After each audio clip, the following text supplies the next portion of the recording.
Meeting to order. I move to open the Marshfield Conservation Commission meeting of January 18th, 2023.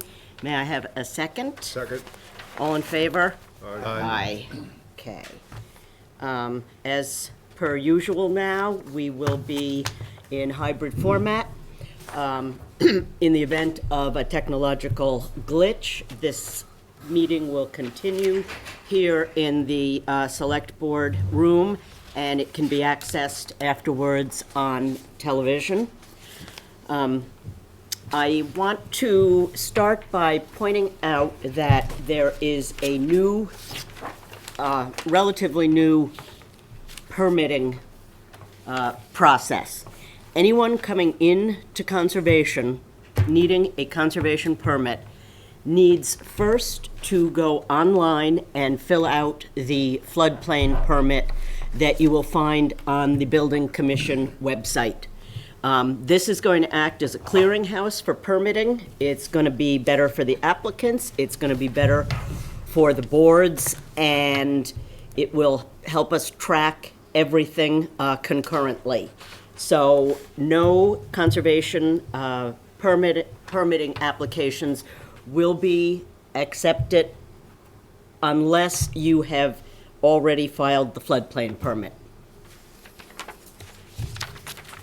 Okay, we have minutes from 12/21.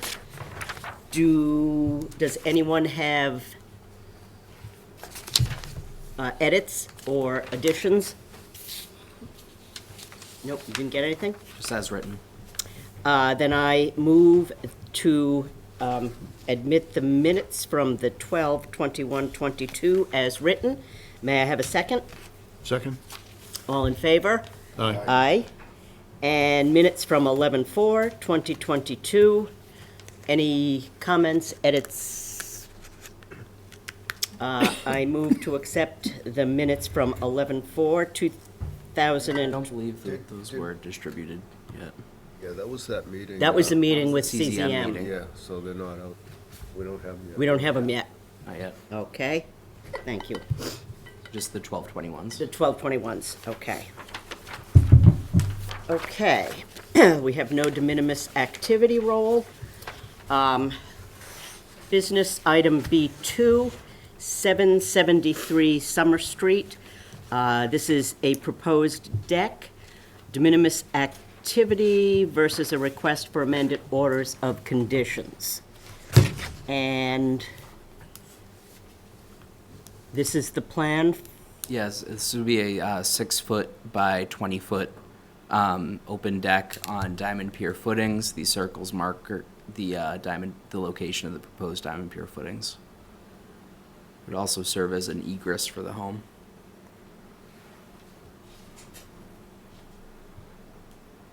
They have an outstanding permit, SE 422964 for a septic system. Could be captured on the as-built plans or a separate permit. Am I looking, if I'm standing in the street, am I looking at the right or the left side of the house? The left side, this would be the Left left side. side of the home. So that's on the side that goes down to the stream and the wetland area? I believe so. Yes. Yes. And it's 6 feet wide?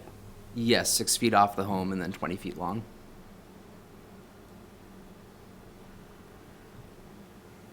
I believe you were the hearing officer on that, Bert. Do you have any input? No, we don't have the rest of the site plan, do we, Mike? I don't believe so. That was just a hand markup from. I was a little concerned when I first saw this, but when I saw the building commissioner's comments that it's necessary to get that egress,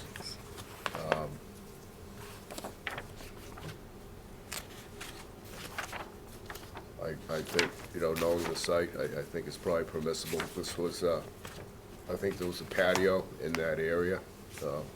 It was definitely pre-disturbed. So I would be satisfied with it being a de minimis change and, catch it in the In site the plan. as-built on the septic plan? Yeah. Any other commissioners? Nope. In that case, I move that we vote to issue this as a de minimis activity to be captured in the as-built plans for SE 422964. May I have a second? Second. All in favor? Aye.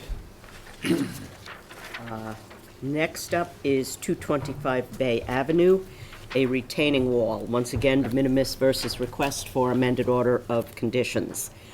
The homeowner wants to amend the wall. It was wooden, and they would like to go with a concrete wall. This is going to extend slightly into both abutting properties. The homeowner says that both abutters have admitted they are fine with these changes, and we have an email from one. I've received an email from the second You as well. have an email from the Yes. second? Okay. And then this was the proposed over here on this side. It was a wooden retaining wall. And then this concrete one is the newly proposed, which would be in the new design. And then this is the cross section of the proposed wall here.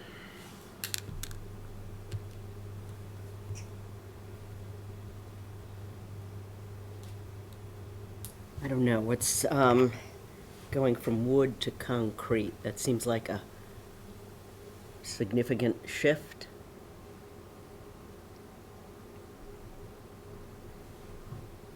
I believe that it's concrete on both sides and that the Both wood sides. is degraded. Yes. Okay. So this would make it more contiguous with the others.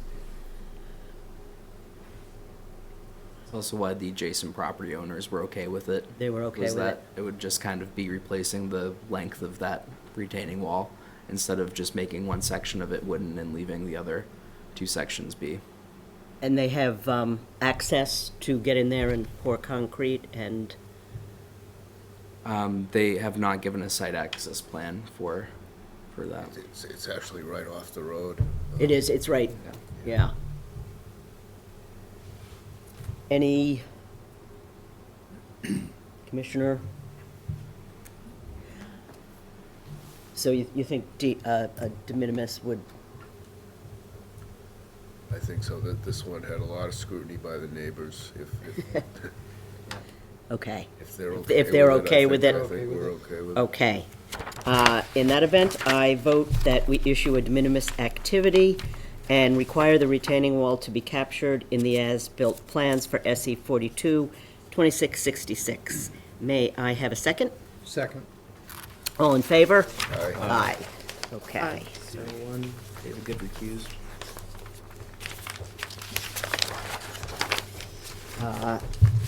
Commissioner Good is returning after recusing. We have 3 continuations.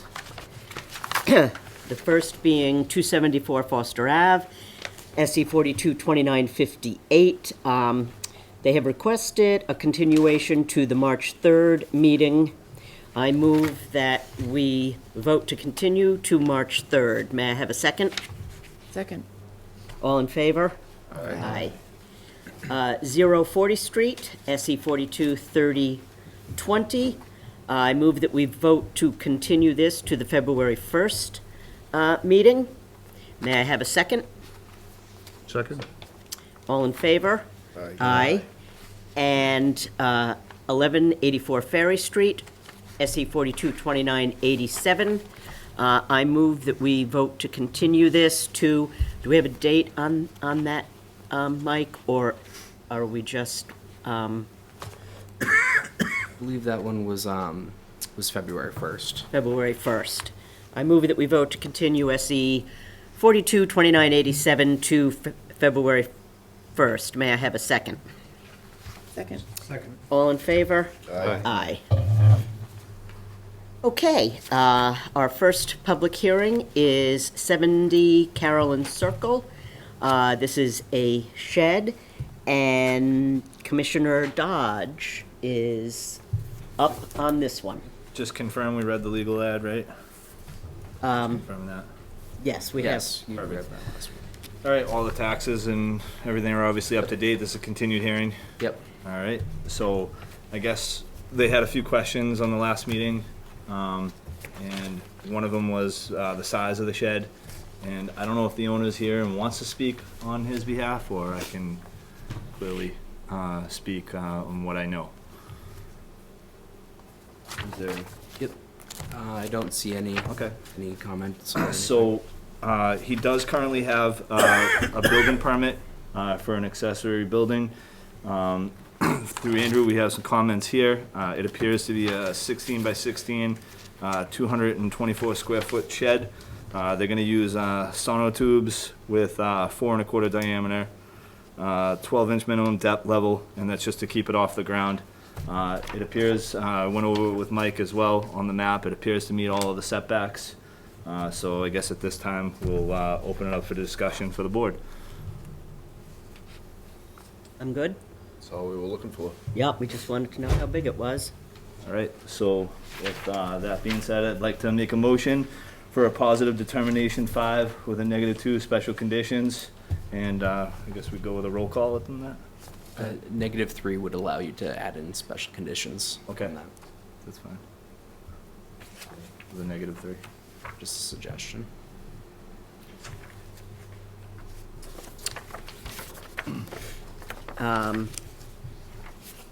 Somebody want to, well, actually, public comment, ask for Yep. some, I don't think we have anything, but Sorry. just to, Public comment? okay. All right, so I guess we would do a roll call to vote. We don't have to do a roll call if everybody's here. Okay. So you need a second, and All right. that's it. Do I have a second? I'll second. All right. Oh, all in favor? Aye. Aye. Sorry. Okay. That one is good. 20 Mayflower Lane. This is a new hearing. In compliance with the regulations of Massachusetts General Laws, Chapter 131, Section 40, the Wetlands Protection Act, and Code of the Town of Marshfield, Chapter 294, Wetlands Protection, a public hearing will be held by the Marshfield Conservation Commission on Wednesday, January 4th, to consider the request for determination of applicability filed by Virginia Flynn of 20 Mayflower Lane. And the hearing officer is Commissioner Karen. All right, so is anyone here to speak to this? Is the applicant? Would you like me to present it, or did you want to? You can I'll go ahead. summarize, and then you can add comments if you'd like. All right, so this, I confirm that the administrative requirements have all been met, so we're fine there. This project consists of the enlargement of an existing non-conforming front egress, which is basically a lengthening of the deck along the front of the house. The new deck and entrances will be 33.5 feet by 6 feet wide, and deck and stairs added. All the work is on previously disturbed lawn. Project is located in land subject to coastal storm flowage, floodplain AE9, and it appears like it's probably in the buffer zone to a bordering vegetated wetland, although, because you can see the drainage easement, Yeah. although there's no flagging of that. They do have their floodplain permit, they have their building permit, and the project has been approved by ZBA. So, given that, did you have anything you'd like to add? No, I think you covered it all. Michael, do you have any comments? No, it would be on concrete piers. I Oh, yes, believe. sorry, I didn't mention And that. then, yeah, that's my only comment. Okay, great. Any commissioner comments? Anybody on Zoom or in the audience? Seeing none, what I would like to do is make a motion then to approve the project by closing it and issuing a +5 determination for the bylaw and a -3 with the standard special conditions. And you don't need to read any of those for this, right? That would just be standard special Okay, conditions. great. Do I have a second? Second. Okay, that was Dave Good. And all in favor? Aye. Aye. Great. You're all set. Thank you. You're welcome. Thank you. You had all of your permits lined up. Yes. Nice. Thanks very much. Okay. Okay. Next up is 60 Foster Ave. This is a continued hearing. And the hearing officer is Commissioner Karen. Okay. So, actually, this is a continued hearing, so we know that administrative requirements have been done. So, to recap, this is a project in it's for, I'm sorry, I'm getting ahead of myself here. This project is for the installation of, there's 2 additions, a garage, and some additional removal of pervious pavers, but there are multiple outstanding issues with this, based on the comments from the building commissioner. They are still in need of their floodplain permit. Building permits have been applied for, but they still need a substantial improvement determination. The building inspector points out that the work described in the building permits do vary significantly from the descriptions in our NOI. So, given that, unless anyone has any difference, did you have any additional comments on that, the building commissioners? Not particularly. Okay. What I'd like to do, if people agree, and I'll open this for comment, is that we just continue this. We shouldn't continue without the floodplain permit and have the other issues dealt with before we go any further with this. Does anybody have any comment about that in particular? I made a note at the last, when we opened this, that it was continuing for ZBA, Right, and but now we have other issues. now we have other issues. Have they even been to ZBA yet? They do- Apparently not. No, they don't, they Okay. need a special permit. So now it's the building permits, in the discrepancy between plans between the 2 departments is an Right, issue. is an issue. And then the substantial determination, all of that could affect the outcome of the project and what we're actually approving, so I think the need for us to work from the same plans makes sense in this case.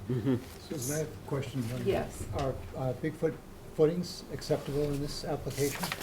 'Cause that's quite a bit of excavation. Yeah, where are we talking about there?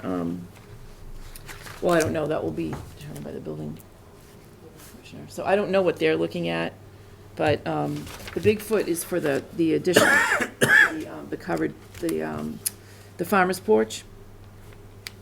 And then I'm not, the addition on the other side of the house that's meant to connect the garage to the house so that they don't have to go outside, that looks like it's just on concrete with, it's existing. Was that correct? I think it's the existing foundation, but no, no, it couldn't be. It's an extension then of the garage concrete, where they'll have flood vent openings. Does that make Yeah, sense? it's noted that there are 2 flood vents on the proposed garage itself. They don't mention that on that little small addition, though, No, they don't mention that. so. I suspect that they haven't described all of the work they're doing in our application, because if you look, there is a new foundation underneath the garage. Well, that's, yes, right. And, so I think there's just too many unanswered questions, and we need a full set of plans, so we're working. The Bigfoot supports are So, suggested for the porch on the side? the farmer's porch, yeah. And Yeah, so that may not be, If that's in land subject to coastal Yes. storm flowage, then. right. Yeah, it's VE 19, Yeah, Yeah, that's an issue. right. definitely. All right, so given that we need a lot of more information on this to move forward, what I'd like to do, I'm sorry, did anyone else have any comments on that? Okay. I would like to make a motion to continue the hearing until there is an active floodplain permit. I wrote this for you too, Michael, if you want to, we can amend it, but until we have an active floodplain permit, work proposed in the NOI submittal is consistent with the site plans and work descriptions provided to the building department, and a substantial improvement determination has been made. May I have a second? Second. Second, David. All in favor? Aye. Okay. And next up is 216 Foster Avenue, SE 42 3022. And this is jackpot night for Commissioner Karen. Yeah. She's got this one too. A lot of time on Foster Ave.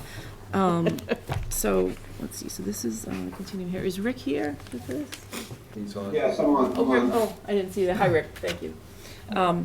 So, as we know, this is a continued project for the replacement of an enlargement of an existing deck and placed on helical piles. They do have their floodplain permit now. They have, they still don't have their special ZBA permit yet, or their building permit. Those are outstanding.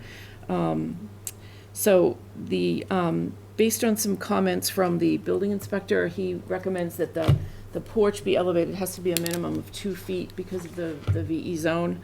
And so he just, that was his main comment, that needs to be changed on the plans. So in terms of the way we handle this, my thought was, after discussing with the chair, is that we could perhaps capture this in a revised site plan that is provided with the detail. Do you have anything to add to that, Rick? No, I think that's exactly what it needs. I spoke with Mike earlier today, and he informed me of the same, that it needed to be elevated an additional foot. So we have no issues with that. I can certainly get a revised plan showing that height change as soon as possible. Okay. Typically, when we were meeting on Tuesday, we required plans by Friday the following noon, but now that we're meeting on Wednesday, should we extend it to Monday at noon? Does that make sense, or just to be consistent? I think we've continued with Friday, but. Even since if- we're going Wednesdays? We've used both in the past. You have? depending, Okay. So, All right. whichever one you're comfortable In with. this case, see what he can do. Yeah, Yeah. so what, Rick, is Friday at noon or Monday at noon? Your choice for the I'll revised have it site in, plan. I'll try to have it in tomorrow. A quick change, I'll make the change right away. Okay, so Friday at noon is the deadline then? Yep, yeah, Friday at noon, yep. Okay, that sounds great. All right, so that is my only comment, although the isolated concrete piers, they have been enclosed by plywood, and I'm assuming that's gonna need to be addressed by the building commissioner when they go for their building permit. So if, any other comments from anyone in the commission? Any public comment? All right, seeing none, what I would like to do is make a motion to close the hearing and issue standard and special conditions. To include the special conditions is that we be provided a revised site plan that show the piles elevated, to provide a minimum of 2-foot clearance from the highest adjacent grade to the bottom of the lowest horizontal structural member, to allow for flood control and movement of sediment. No framed enclosures or vertical horizontal boards shall be installed below the deck. Plans to be provided to the Conservation Office by 12 noon on Friday, January 20th. Okay, may I have a second? Second. Second was, I don't know who that was, Joe? All in favor? Aye. Thank you, Rick. Excellent, thank you very much. Thanks, Rick. All right, have a great night. You too. Okay, 20 Dog Lane, SE 423002. The hearing officer is Vice Chair O'Donnell. Thank you. I assume John Zimmer would be presenting this. Is John online?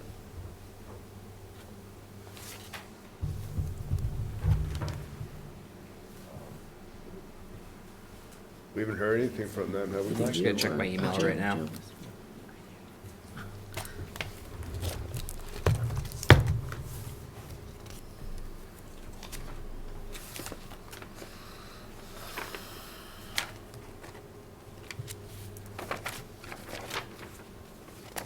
Last thing I heard was that supplemental information that he gave the commission. That was on Friday, but nothing else. Okay, I mean, they're actively pursuing this, but this is a major revision. I'm not really comfortable talking about it without them being here to present it.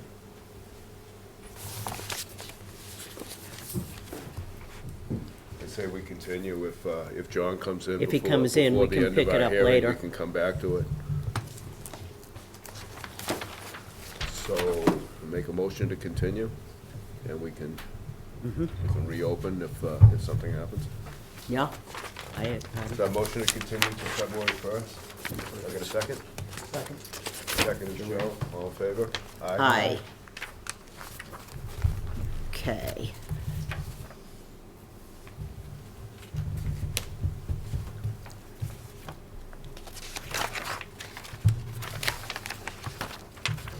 Okay, 1203 Ferry Street, SE 422988.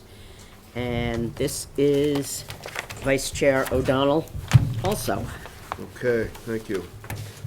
I see Attorney Brodsky. Good evening. This is all information we just be presented at tonight's meeting. So would you like to give us the latest update? Thank you, Vice Chair. Good evening, everyone. My name is Adam Brodsky, and I represent the applicant, Craig Ricciarelli. Darren Grady is also appearing remotely. And we had two deliverables. One, you wanted confirmation from the harbor master that he had approved the proposed location of the pier and float.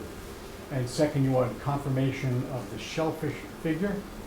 And fortunately, the harbor master was able to visit the site with your agent and Mr. Grady this afternoon.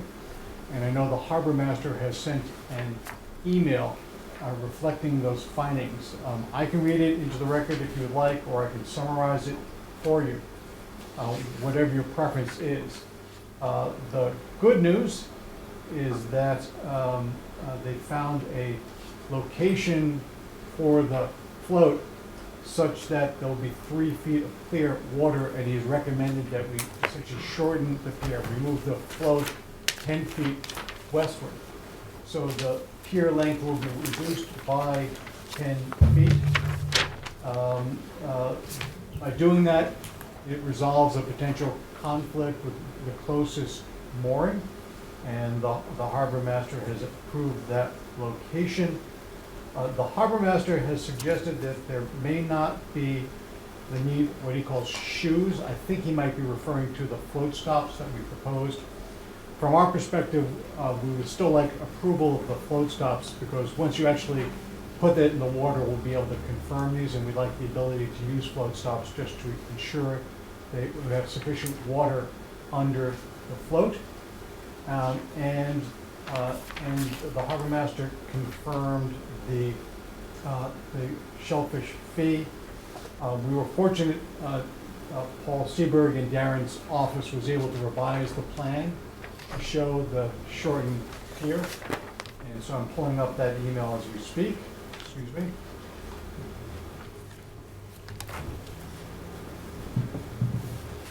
Is the plan that's up there?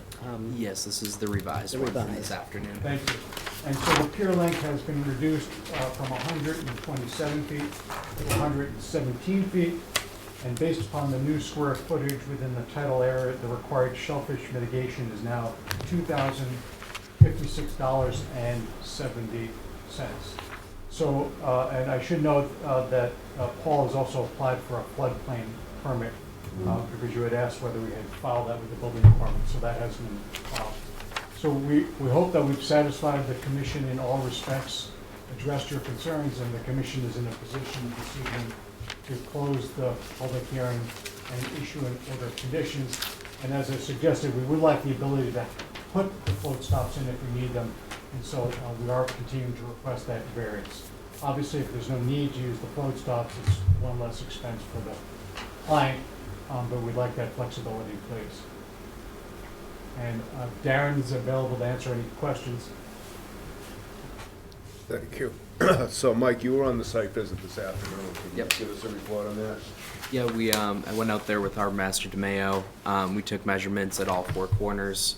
The 4 corners were beyond the 3 feet. They were more like 3.5 feet. And going inland towards the shore, we were receiving measurements over 3 feet. So I believe that a 10-foot decrease in the length of, or a 10-foot decrease in the location of the float would be a good solution here to get away from A, the moorings, and B, also obtain the depth there.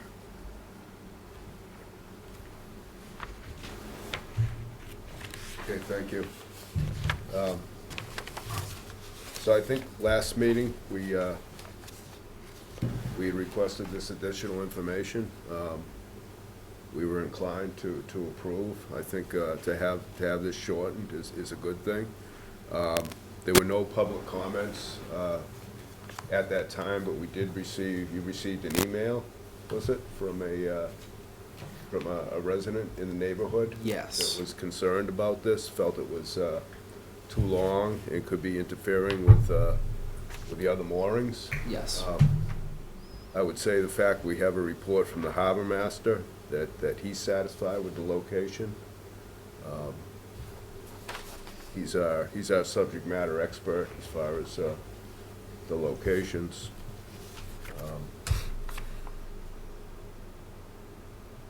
At this point, I'd like to open up to other commissioners for comments. Joe, you're kind of up on this? You're good? And we had already recognized that, that the float stops, that variance, we've spoken about that before, so I think we're good with that, but only if necessary.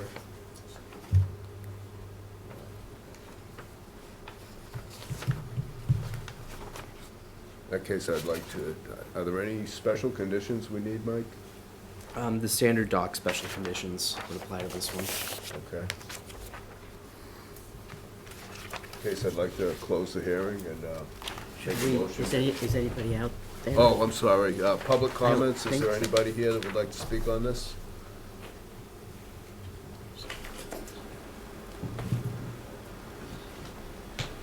I hear none, there's nobody in the room, and there's apparently nobody on Zoom. So, in case, I'd like to make a motion to close the hearing and issue special conditions. Have I got a second? Do we have to do the variances first?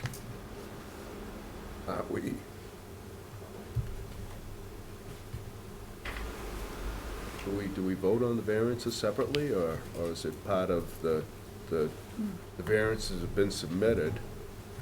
If we're approving the project, I'm fine with it if it's permissible. I don't recall. I remember in the past we did the Where we variances voted on a first. variance, yeah. To err on the side of caution, we can do that. And that way, yeah, if it's not necessary, that's okay. We're acting prudently. So I would, Okay, so variance one was, the length is longer than meets our standard conditions. And the other one was the float stops. The reasoning behind it is that it was a pre-existing dock and float, and this makes it more conforming to our regulations. And the float stops were necessary because the depth of the river doesn't change through that area. You know, we could go out another 50 feet, we still wouldn't achieve the depth. And it's possible they won't be needed. So I make a motion that we approve with the two variances. Second. All in favor? aye. And I make a motion to close the hearing and issue special conditions.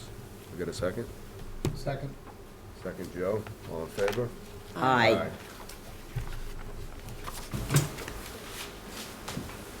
Thank you. Okay, Very much. thank you. Thank you. And hopefully, in the future, we won't be getting everything right at the last minute. It's, Yes, sir. We try our best to get it ahead of time. We were able to get hold of the harbor master when he was available. And we took advantage of that. I understand that. I would have liked to have gone to that visit today, but I had prior responsibilities. Okay, and now we are on 17 Oregon Road. Oh, here's John. On 17 Oregon. They're moving too fast. You have another matter that they're gonna come back to? We've already blown by Dog Lane, Okay. but we reserve the right to reopen it if you, So which one do we want to do first? no, we're just, we're getting good at this now. The 2023.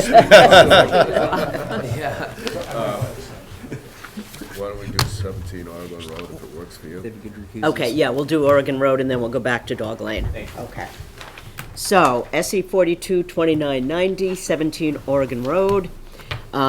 This is a continued hearing, and I believe Attorney Brodsky is here to address that. Thank you, Chair Hampton. Good evening, everyone.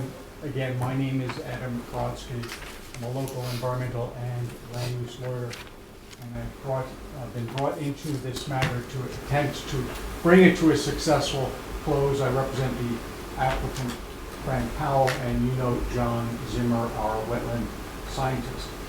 And I believe that there's one issue remaining. Again, I realize that there's a long history to this matter. I've done my best to review all of the documents, including the minutes of the prior meetings. But as a result of it, I think that the outstanding issue concerned Mr. Grafton's belief that there was a coastal dune located on the site, and his recommendation to perform additional soil investigations to either confirm or deny the existence of a coastal dune. I like Mr. Grafton, I enjoyed working with him when he was here, but like me, like all of us, he has made mistakes with respect to delineations. I respectfully suggest that he may have made a mistake in this particular case because there is no regulatory coastal dune located on this site. And no need for soil investigations to either confirm or deny that, because we concede the fact that there's sand on the site, as there's sand on most of the properties surrounding the site, and Frank and John have testified to that. But importantly, the presence of sand alone does not make a coastal dune, and I think that's where there may have been some miscommunication. The definition of coastal dune is found in the wetland regulations at 310 CMR 1028. And I'll quote it for you. Quote, any natural hill, mound, or ridge of sediment landward of a coastal beach deposited by wind action or storm overwash. And I should say that you have no different definition of coastal dune in either your bylaw or your regulations. And in that case, the commission defers to the definitions in the Wetlands Protection Act. So one, you need an elevated landform. And as I was just telling Mr. Powell, just to confirm this, and this is what I was told, I drove out to the site this afternoon, and the site is, I think John generously said, it's relatively level. It's flat as a pancake as far as I can see. And I observed no elevated landform. There's no hill, no mound or ridge, which is the hallmark of a regulatory coastal dune. Second, it's not technically landward of a coastal beach. In fact, the lot is separated from the coastal beach by the seawall, a house, a street, and then the house on this lot. So it's fundamentally not landward of a coastal beach. And as a result, you're not going to find sediment from the coastal beach being deposited on the site. And so based upon the regulatory definition of coastal dune, it's simply not a coastal dune, regardless of whether the sediment on the site consists of sand. I do know that the building commissioner corroborated John's opinion with respect to that. And I submitted to you, just to make sure that the administrative record was complete, on January 11th, copies of the notices of intent, orders of conditions, and approved project plans for 3 other projects that have been approved in the neighborhood. And in none of those on projects and none of those sites with similar conditions did the Conservation Commission find a coastal dune. And I respectfully suggested in my letter that you need to apply your regulations consistently, because otherwise your decision would be arbitrary. And lastly, I know that Mr. Grafton referenced a lawsuit suggesting that that lawsuit set precedent that would control the situation here. And that concerns a property at 0 Constellation Road. And I'm intimately familiar with it because I represent the applicant, Marjorie Sandborg, in that action. And in fact, I provided to the commission a copy of the judge's decision in that Superior Court bylaw appeal.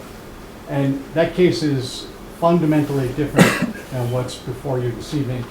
In that case, Mrs. Sandborg conceded that there was a coastal dune on the property. There was an elevated mound of sand which was vegetated and met the regulatory definition of coastal dune. The question that was presented in that case was whether it was a primary frontal dune or a secondary dune. And if a secondary dune, whether she demonstrated that she was entitled to a variance to construct a new structure on a secondary coastal dune. And we failed to prove the variance. And that was the finding of the Superior Court judge. So that case was entirely different in that it was conceded that there was a coastal dune on that property, and it was a much more, a different analysis entirely. And in this case, we're obviously asserting that there is no coastal dune. So hopefully with that additional information, I brought value to this analysis. But we think that based upon the evidence presently in front of you, that the project meets the performance standards for the relevant wetland resource areas. There is not coastal dune on the property, and the commission should close the public hearing and issue an order of conditions allowing the project to go forward. And so obviously, John and Mr. Powell are here to answer any questions you may have. Thank you. Thank you. So let me start by saying that Mr. Grafton is not the only person who believes this could be a coastal dune. He opened the discussion, but this commission is responsible for an accurate delineation of our jurisdictional areas. And the very first thing we have to do is to delineate, because we cannot decide whether or not we're going to meet performance standards without an accurate delineation. A dune, you argue this is not an elevated landform. I argue that it is. It is on top of a seawall.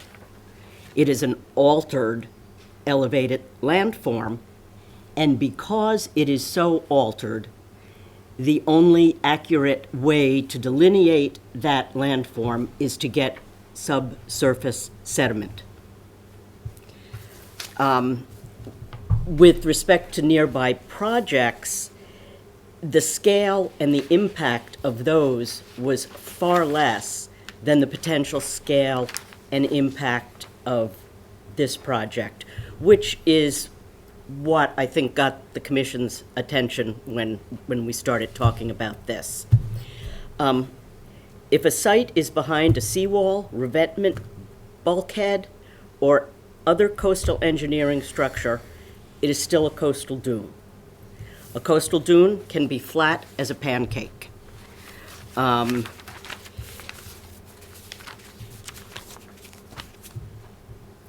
We need to meet the performance standards for storm damage and flood control. 310 CMR 10.28(3)(c), causing modification of dune forms that would increase the potential for storm or flood damage.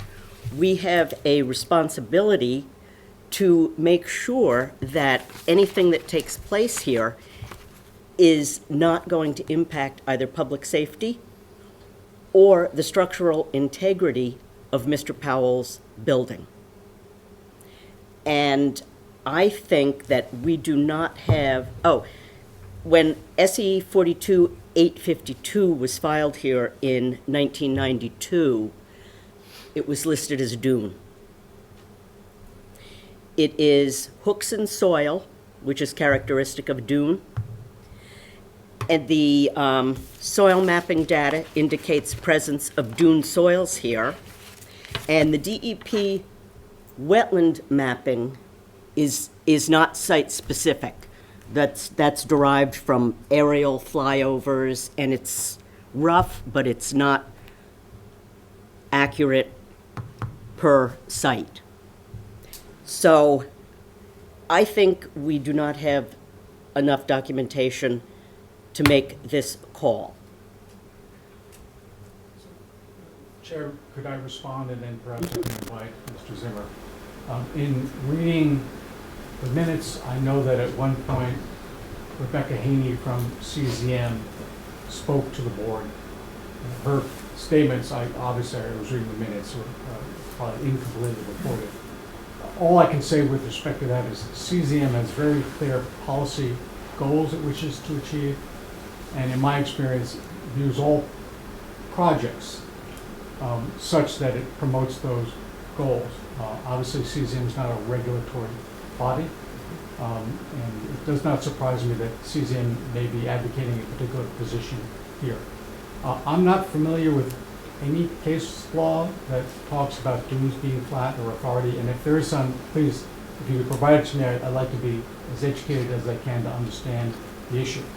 I'm familiar with one particular case because I did do some research, obviously to prepare for this evening, which is the Bourne Community Boating case. It was an administrative law decision that concerned a site that was a parking lot. And there was a dispute as to whether that parking lot was formerly a coastal dune. And ultimately, and there were competing coastal geologists, all of the usual characters. Stan Humphries was involved, Peter Rosen was involved, Jim Mahala, I believe, testified on behalf of the department, all with different opinions. And ultimately, no decision was reached as to whether there was a coastal dune on the site. It was determined that the site didn't function as a coastal dune, and they allowed the continued use of that parking area for its proposed use. And I think there was construction of a small outbuilding that was allowed.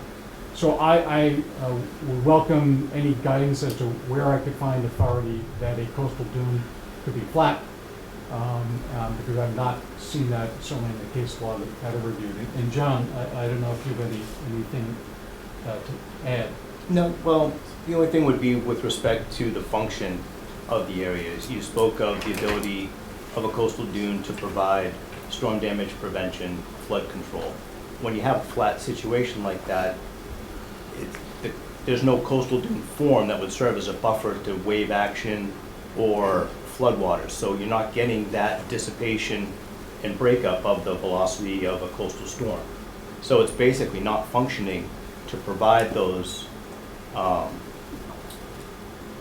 of protections. And additionally, the project has been designed to comply with performance standards for land subject to coastal storm flowage, which is basically the same function as it would have been had it been, a functioning coastal dune. So it meets the performance standards for protection against flooding, and to allow stormwater to come through without displacing it either velocity or volume onto adjacent properties. And John, correct me if I'm wrong, if you typically have a home behind a coastal dune, and the reason you want to elevate that structure on pilings as opposed to a concrete foundation is to allow that dune form to migrate inland, so that the dune protects the house. That's what serves the interest of storm damage prevention, flood control. But the whole reason that they, under those circumstances, want you to elevate the structure and pilings is to allow that dune to migrate. We don't have a dune in front of the house. We don't have a dune on the site. The only real dune that could migrate, and I don't even know what's on the seaward side of the seawall, would be on the seaward side of the seawall. So there's no benefit served by, for example, elevating this structure on pilings as opposed to a flood compliant foundation.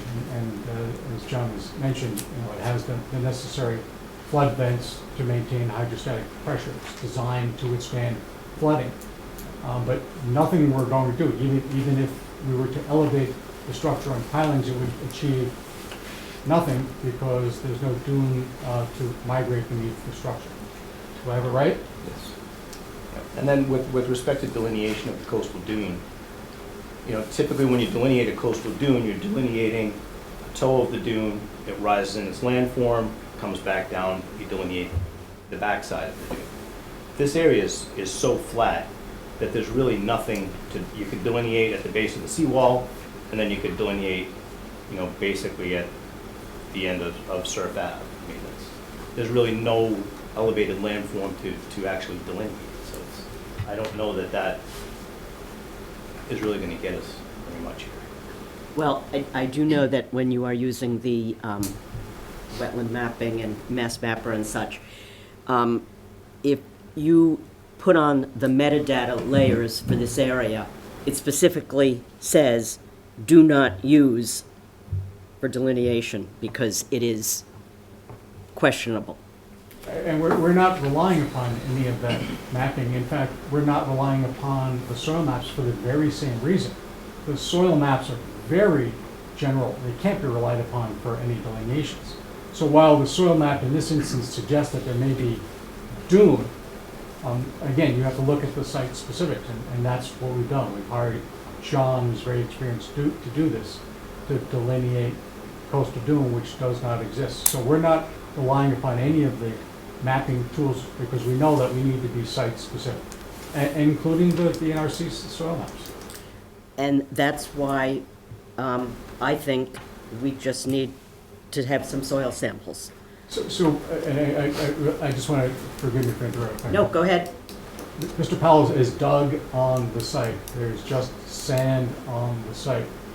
All we would be doing is creating an expense to confirm that there's sand on the site. So it's not a site where you've got fill on top of sand and you're trying to figure out what's going on here, or fill on top of organic material, you're trying to figure out what's going on here. The site has sand. We're conceding that. To incur the cost to do that, I think, is unnecessary because we're conceding that there's sand on the site.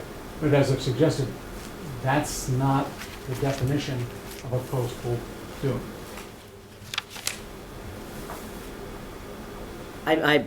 I'm not asking for a soil scientist or anything.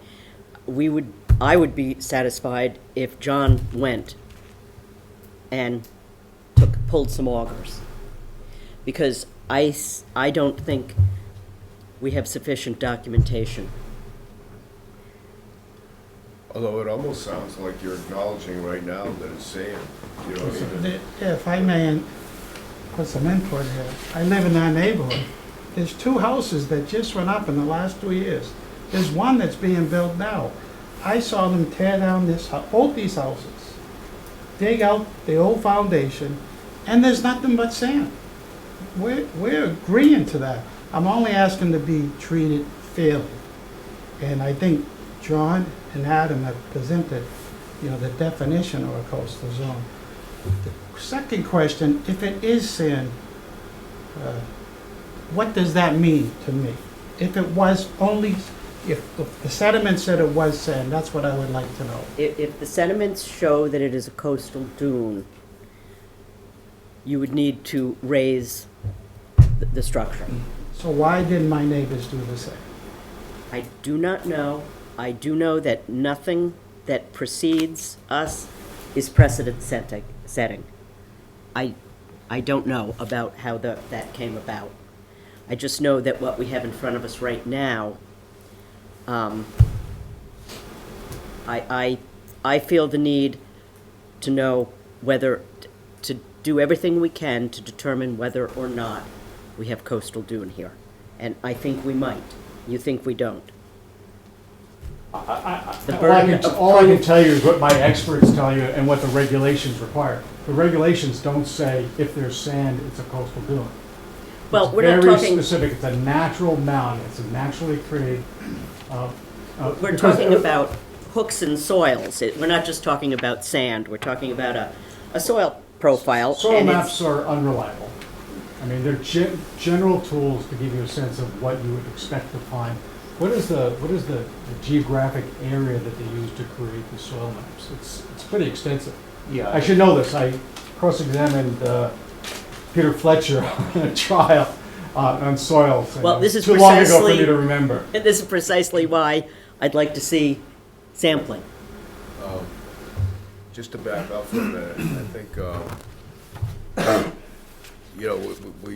I think John attended that presentation by CZM, and as you pointed out, they're not regulatory, but they are, who we base a lot of our training and the way we respond to different cases. But what really brought this to the front is that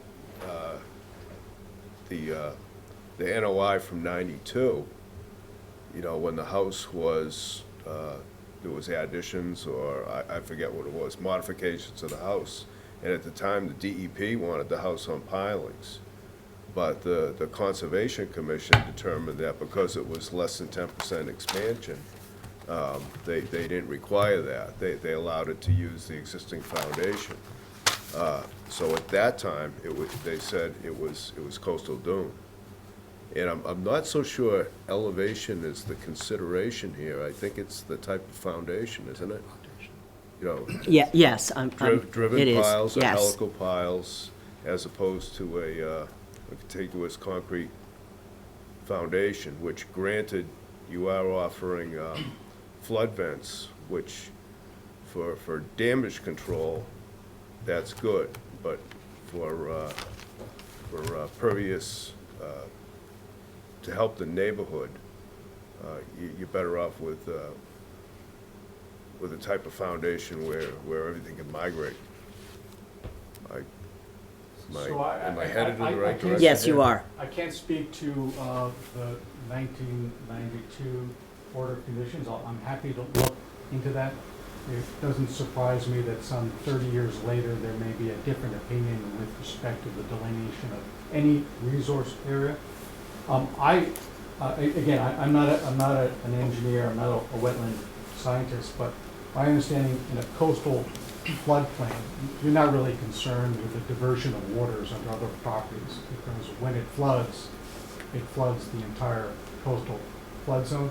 So I don't think that there would be any difference between a pile foundation and a concrete A-zone compliant foundation with respect to that feature. Again, my understanding of the purpose of putting it up on pilings was to allow the migration of the frontal dune rearward through the property, not to interfere with the function of the coastal dune. So I'm going to respectfully disagree. I don't think that it's going to make any material difference in my amateur sense as to whether this is on pilings or concrete foundation with respect to the, the dispersal of stormwaters on other people's property. In fact, perhaps the property landward of this would benefit from having a solid foundation which may divert waters off of it. But again, when it floods down there, and that's the nature of a coastal floodplain. My memory is also that the solid foundation wall allows channeling, which then promotes scouring, and that was one of the issues. Because if I remember my conversation at that particular training, I specifically asked about this property. And Rebecca Haney pulled up some documents and said, the way that this needs to be resolved is with soil samples, because it was a modified dune. Now, I don't know how to answer these questions, and it's difficult. We're hearing experts on both sides, but they come back with answers that are kind of, if you will, on either side. And from my point of view, hearing all of these things, I'm sitting here saying, yeah, it could be A or it could be B. The simple way to solve this, even financially, is take some measurements, get it over with, have the answer, move on. Because you want a house. And But I think doing soil samples is not gonna prove anything. It's sand. I'm conceding to that. All the projects in the neighborhood that have just done, one's still being built, there's nothing but sand. That whole area is sand. I think we're just wasting our time with this. I started from day one with the building department, I went to the zoning. There was never, we were told that the area when we were able to put a foundation. I'm just asking to be treated fairly. I wouldn't argue this if John wasn't a professional. John's reputation does a lot of work for the town. And, so I'm relying on the professionals to advise me, such as Adam. And I think that's where at least from my point of view, that's where I've got kind of some of the problem. I've got John saying on one side, it's not, and I've got another, I hope equally as good professional on the other side saying, it is. I have the utmost respect for John. Yeah, Yeah, thank you, I do too. But, yeah, we are getting conflicting information. And it all comes down to, because this surface is so altered, we need to get those subsurface sediments exposed and see what's there, so that we can make sure the performance standards are met, and so that we can condition this properly. We're not trying to be punitive, we're not trying to be unfair. If you're gonna do this project on your house, I wanna make sure it's going to be stable and not, subject to washing away. So how do we break the tie? Give us soil samples. So, I think with your permission, we'll request a continuance and put some thought in as to how we break that tie. Do Again, any, if you want us to take a test bed and take some photographs to show you the sand, we're happy to do that. I don't think that answers the question from your perspective. I think we need perhaps another opinion on this. One final point to put this in perspective, the other projects around, a table was put together about the increase in impervious coverage. And your project is 2,353 square feet. The others were all less than 1,000. So yours is increased by 122%. The others are like 35%, 15%, or even a decrease because they were elevated on piles. Right, but that, I mean, regardless of whether it's a 2,000% increase or a decrease, the question is not the size and scope of the project, it's, the resource area. I don't think your determination would change based on the scope of the project if the resource area isn't defined correctly, so. well, that's a really massive increase in impervious surface. It is, absolutely. It's a large increase, but if it's land subject to coastal storm flowage, that's reviewed differently than if it is coastal dune. Mm-hmm. So I think getting to the final determination on delineation is, job one, and then we've already started looking at the scope of the project and mitigation, things like that. Once we get that set, then we look at the scope of the project, and I think that, there was some general agreement that, with some proposed mitigation and different things, we could work together to come up with a solution. I haven't thought about this, but did the building commissioner determine this is not a substantial improvement? My lot is 14,000 square foot. The two of those three lots you're talking about that I know of, one's 4,000 square feet, So and the other one's only 5,000. I believe the additions are designed to comply with the current building codes floodplain requirements. Yeah, we Yeah, sat down with. so- It gets confusing because, well, for one thing, the way you have it designed, that it's, is there a physical distance between the two?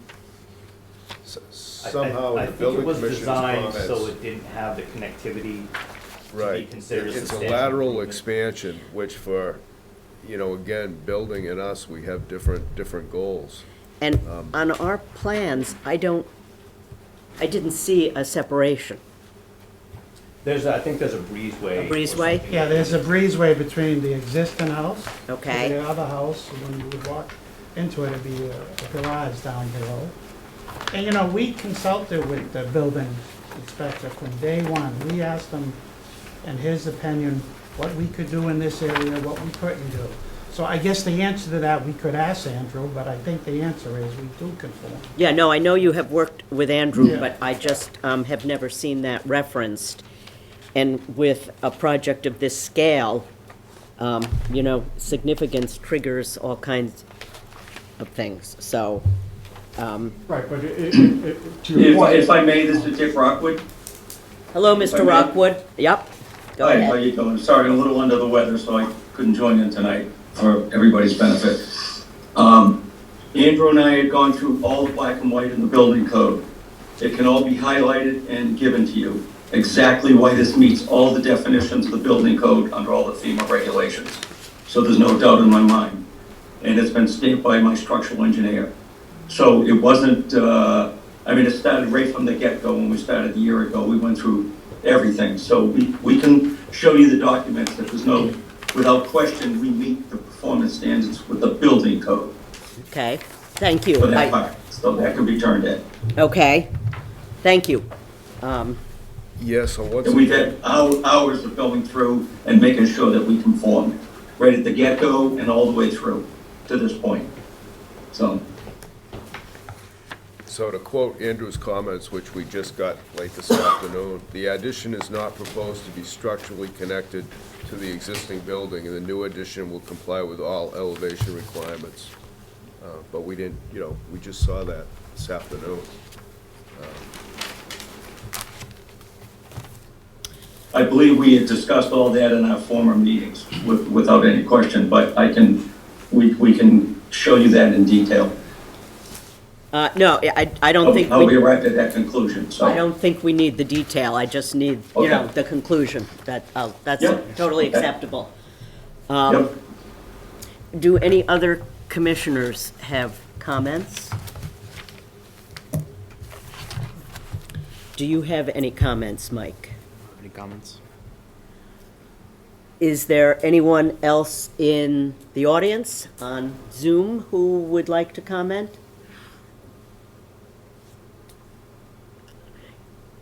So, Attorney Brodsky, do you want to continue? Yes, please. Okay. In that case, do you want to suggest a date?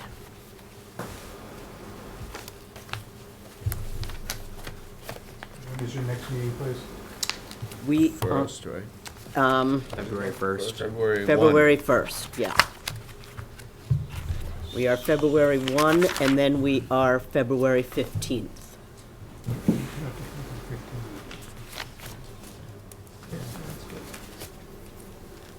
So if I may ask, I mean, we've heard from 3 different people on the board tonight. I'd like to get a feel what other people on the board think about this. Are we barking up the wrong tree, or what they would like us to see to do? Not just a few of you, because I think it takes a majority. Is that correct? Okay. So it'll be curious to see. I don't want to keep on spending money in these professionals, and we're going to end up with the same conclusion. I'm just asking to be treated fairly, but I also think I'd like to have some feedback from the board. Yeah. I'm happy to start. My feeling is that I would feel reassured by the soil samples based on the guidance we get from CZM, not because you don't have an expert wetland scientist that we all know well. Everything that he says is consistent and is always top-notch. And not that there's issues about the lateral expansion, which are one thing, but I think the soil sampling is what I think would reassure me that this meets the performance standards. And the confirmation of coastal dune seems to be important also because of the scale of the project and the scale of the impact because of the scale of the project, which is not consistent with the other one. So that's where I'm, that's my opinion at this point. So my July 6th was my first meeting on the commission, Okay? and this was on the agenda. And in that meeting, there was a similar discussion, and I thought well, there was a decision. I'm not sure when a decision is a decision, but I think the decision that was made, or the next step of the process, was that for the next meeting, there was going to be a soil sample done.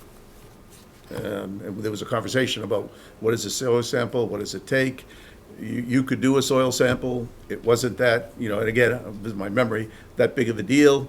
But, you know, for the next meeting, there would be a soil sample. The next meeting came, and there was no soil sample. And it wasn't clear why there wasn't any soil sample. And that meeting was July 17th, July 20th. And I got my eyes fixed, but I can't read. It's 6 months later, and we're still talking about the need for a soil sample. And so I guess someone said, how do you break a tie? I don't know if, you know, a tie goes to a runner in baseball, but it's still a judgment call. I don't know, you know, how to break the tie, because I it think seems to me that a soil sample would provide the commission information that it feels it needs based upon its view of this issue. And there's a reluctance to do a soil sample And I don't know if it's cost, or I don't know if it's a concern about what might be found in a soil sample that might change the projects. So I'm sitting here wondering, how are we gonna break a tie? And are we gonna have a similar conversation on February 1st? What I was trying to convey is that we've considered the worst case, that it's sand. You're not gonna get any different information that's gonna help you answer the question. By breaking the tie, I've got two professionals who believe that Ms. Haney has rendered one opinion and John's opinion is different. I've got to figure out, how to break that tie. I don't think providing you with a soil sample showing sand is going to tip the scale one way or the other, because I don't think that's dispositive of what you need to find. So in your view, how will the Conservation Commission be comfortable in saying this isn't a coastal dune? What information or data will be provided to us, other than references, to other projects or other studies or whatever? Because I think what happened before was there was a decision, let's go do a soil sample. A soil sample wasn't done, but more references to why this wasn't a coastal dune were provided. So sort of like an academic or a research-oriented approach to determine whether it was a coastal dune or not was what was presented on the 20th, I believe, but not a soil sample. So I'm back to, what will we see with a soil sample that will make the commission feel that it's not a coastal dune? I don't think the soil sample is relevant. What would be helpful for me That's an Well, answer no, to a different question, but, No, you asked me, what will the soil sample show? I think the soil sample will show sand, which doesn't answer the question that you posed. You've asked me So what just additional... just showing sand will not help determine whether it's a coastal dune or not? Yes, sir. That's what I'm trying to suggest. Okay. So you asked me the question, what additional information we need to bear? I need to talk with both Mr. Powell and John to come up with that information. Again, to the extent that the commission has got has authority for the position that this is an elevated landform and a coastal dune can be flat, that would be very helpful to me so I can understand the commission's position. So if that information could be shared with me, I'd appreciate that. But, clearly the burden is on us to convince the commission. You're obviously not comfortable, and so we need to come back. Rather than commit to a plan of action, we need to put our heads together and figure out how we answer that question. No, that's fair. And again, July 6th was my first meeting. Yes, sir. I'm at my 6-month point here. I've been out to the site, and I'm scratching my head as a On board learner. for less than 2 Is this a weeks, coastal so zone? I This understand isn't what I see in Wellfleet, so. And I think part of that played out too with why July 6th and then July 20th when we came back, is we were really caught off guard because we didn't think we were in the area. This issue would come up Yeah. because our neighbors are doing it. I got you. No, I understand. That's from a layman's, Right. a taxpayer of Marshfield. I'm asking to be treated fairly. I understand And I your saw it differently in the other. If I saw other projects in the neighborhood, then I would think differently. But and then, as you know, Bill gave his resignation. There was a lot of turmoil with that. So we just decided to sit back for a while and see where we ended up. I'm being honest with you. No, that's Yeah. So I agree with you. Why did it take so long? I don't want it to take this long. I wish it was over July 6th, to be honest with you. And I was told originally that this would not be an issue. So, and I spent an enormous amount of money with a design plan based on that I wouldn't have an issue. So that's why I hire professionals to represent me. And I'd like to say it's a clean-cut case, but it's not. I get that. So I guess my concern is that, we have a pre-existing structure on an undetermined, piece of land that we have definitions opposed. How does this affect not only you, how does it affect others? When we used 2 terms earlier, scale and impact, and I just don't know how to get around it. But, I do believe in, obviously, conservation and property right. So I don't know how we get to where you need to be, but I'd love to help you any way that I can. And also make sure we're maintaining the conservation portion of the town. May I make one more? Absolutely. I think Adam may be right, as usual, I guess. No matter how we define this, proving that it's sand doesn't necessarily answer the questions. And we still are wind up in the box, what are we gonna do? And how are you gonna have a house that you can live in? And I think in the end, that's really what we're all up to. We're trying to say, it's our kind of job to make sure that your house doesn't wash away or cause somebody else's house to wash away. Let's go to the extreme. How do we resolve that? And I think for your benefit, part of what you're seeing from us is we're getting increasing pressure from, if you will accept, the state to do a better job of dealing with things close to the water. And so we're looking at things a little bit differently than we might have 6 months ago, 2 years ago, et cetera. And we're trying to balance that. Maybe one of the things to do is to kind of step back a little bit at this and say, okay, if it were a coastal dune, what would I do? What's different from what I'm proposing? And how much is it going to cost you? And I'm not going to tell you I know the answer because I don't, but you've got some really good professionals. And maybe at some point you just say, you know what, the difference is, let's hope that, to make it easy, you just do it so that you get your project. I don't know what the answer is, but I think that saying sand is not going to answer the question directly. It's going to answer part of it, but Well, I also think talking about sand is a little disingenuous because if we're going to actually do soil samples, we're going to see what is in there when you look at the, Yes, I soil agree. profiles. yeah. It's not sand, it's, you have a hooks and soil with blah, blah, blah, blah, blah. I agree. I was trying to be simple. Thank you. Right, and I should point out that the wetland regulations don't use the word sand, they use the word sediment. It's an elevated landform of sediment. We've essentially tried to just conceive the worst, the worst condition out there, which is you typically associate dunes with sand as opposed to some other type of sediment. Right, and that's why, because it is such an altered form, that's why we want to see what is in those subsurface sediments. Maybe it will definitively show us it's not a coastal dune. But, And again, in this particular instance, whether it was altered or not, it's been in this state for decades, if not longer.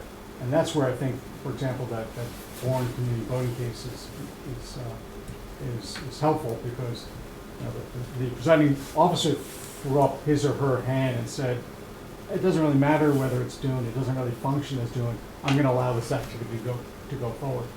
And again, there's nothing on the site that functions as a coastal dune, that would protect a structure, that would allow the sediment to move.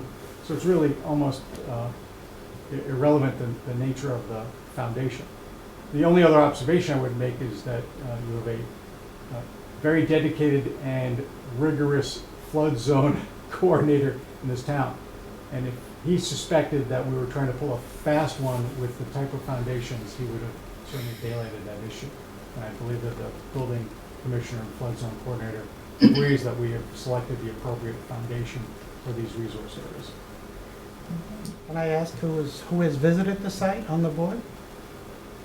So far. Because I've owned it since 2013, and it hasn't changed 1 inch from one end to the other. And when we do get some rain, it just dissipates, and we agreed to do some denilations with some dry wells, is that what you say, John? And some seagrass. So we worked with the board. I guess the other thing, it always comes up with the scope of the project.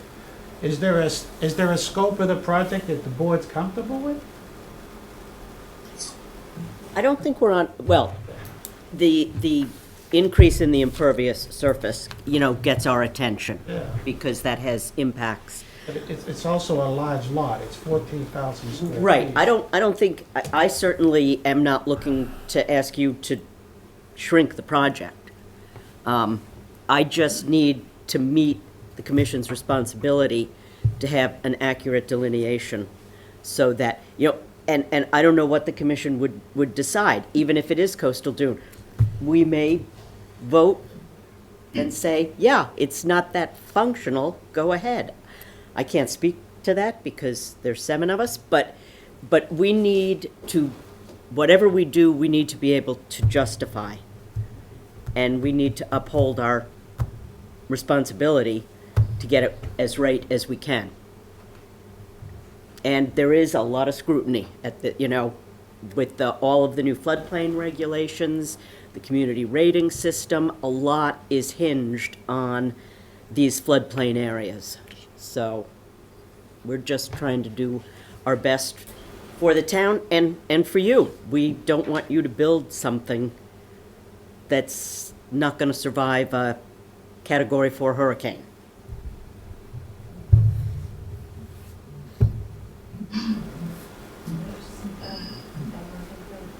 As far as the scope of the project, the scale, that is something that you read the guidance provided by the Wetlands Protection Act. They tell us whenever you're considering variances or anything unusual, to always consider the impact of scale.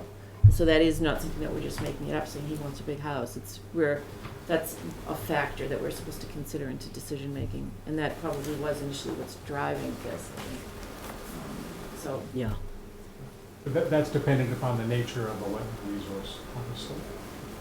If you're only Correct, dealing yeah, with plain subject to coastal storm flowage, there's no real, I mean, I understand your sensitivity to impervious, but in terms of storm damage protection and whatnot, it's not really going to matter whether the project's 1,000 square feet or 2,000 square feet. It has to be relevant to a particular resource area and what you're trying to protect. That's a good point, because a lot of that goes towards wetland filling when you talk about scale. So I know exactly. Right, so We're if, thinking you know, of the if same you're, thing, but you have a in vegetated general, wetland, yes, you have yeah. a buffer zone, you want to maintain as No, much I of the understand, I'm buffer taking zone. your point, I So agree with you want to minimize it and you want to pull it back.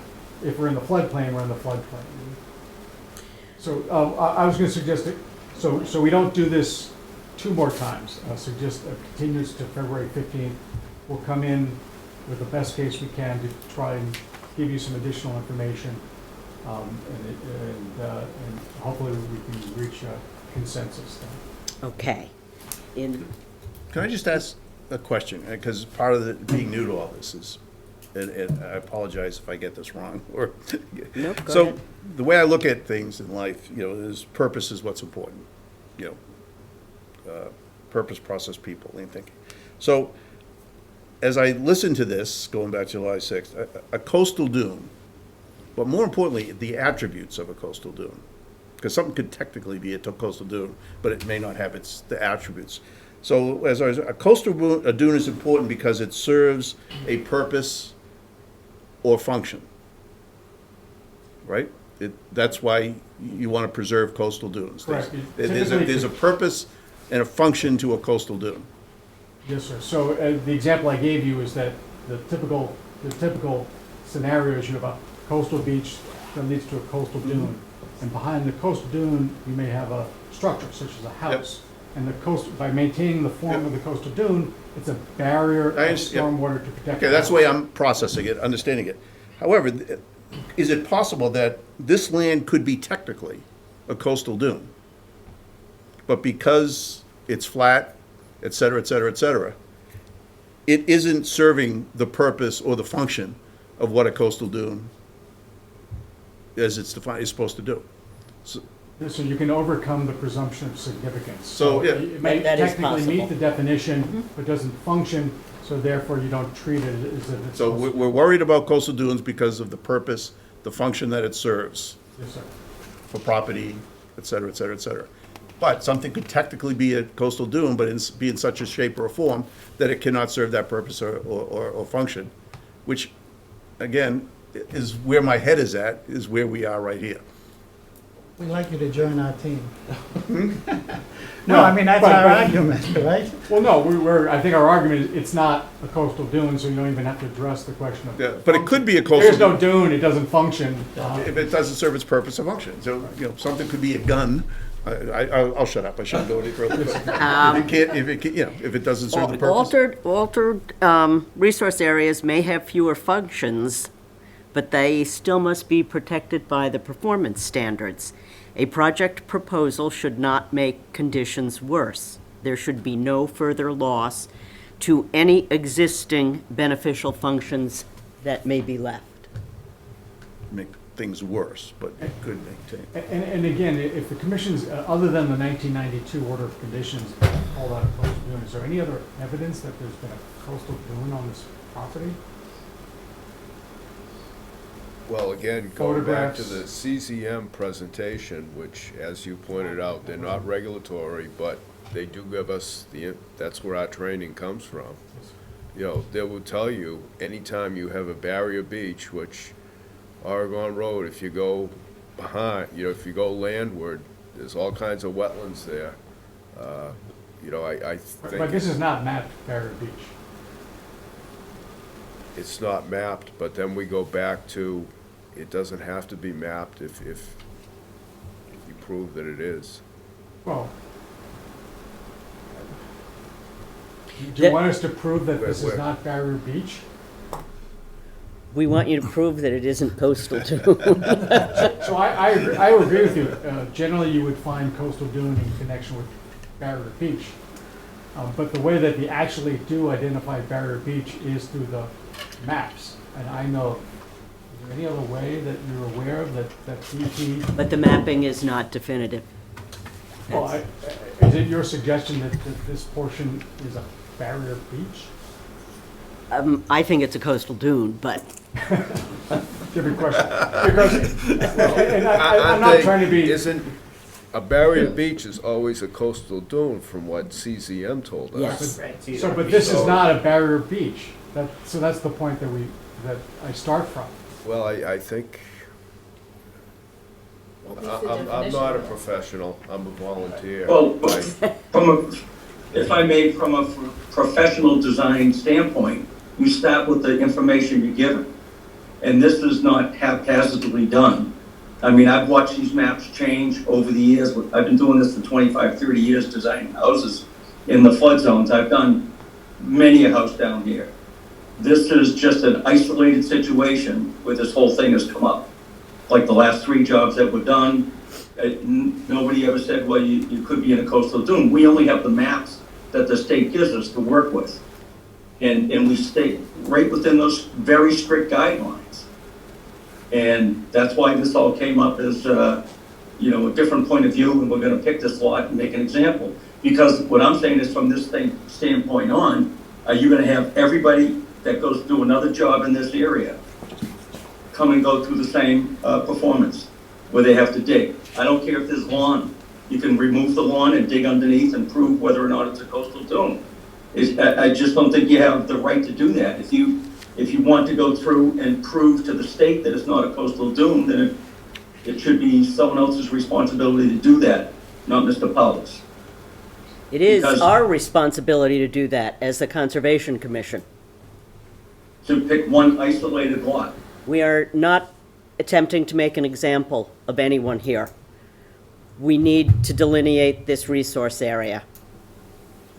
Period. So if I might suggest, I think John has another matter, and, I didn't mean to. cut you off. Mr. Finn would like I to would make just a like comment. to refer to the NCRS survey that's up on the screen. That's an enhanced version of the 1969 Plymouth County Soil Survey done by the Soil Conservation Service. And it is not just done by aerial photography interpretation.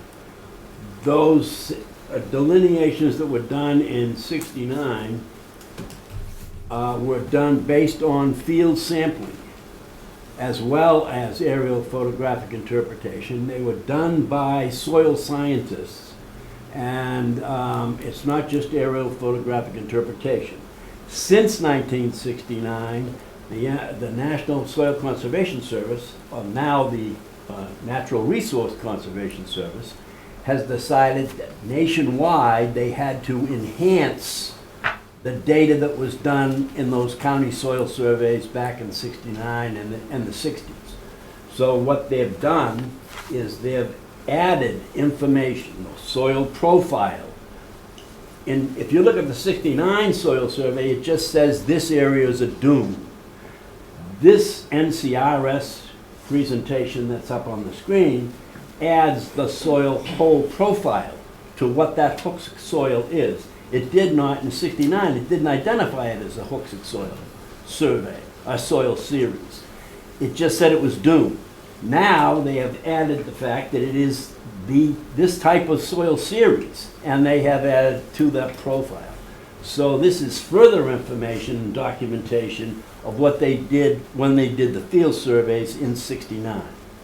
So this is a much more enhanced, reliable version. And what the commissions and Rebecca Haney was saying was that this is not the Conservation Commission saying it's a dune, it's the National Resource Conservation Service saying it's a dune. And they are backing that up with this profile. And this is to be used as a screening tool. So that if you use this as a screening tool, and the Conservation Commission says it's a dune, then it's up to the applicant to prove that this survey is inaccurate at their particular site. That's the purpose of requesting the soil samples. If you're saying we just admit that it's sand, then that's fine. Then you've just admitted that this soil survey is correct. No, sir.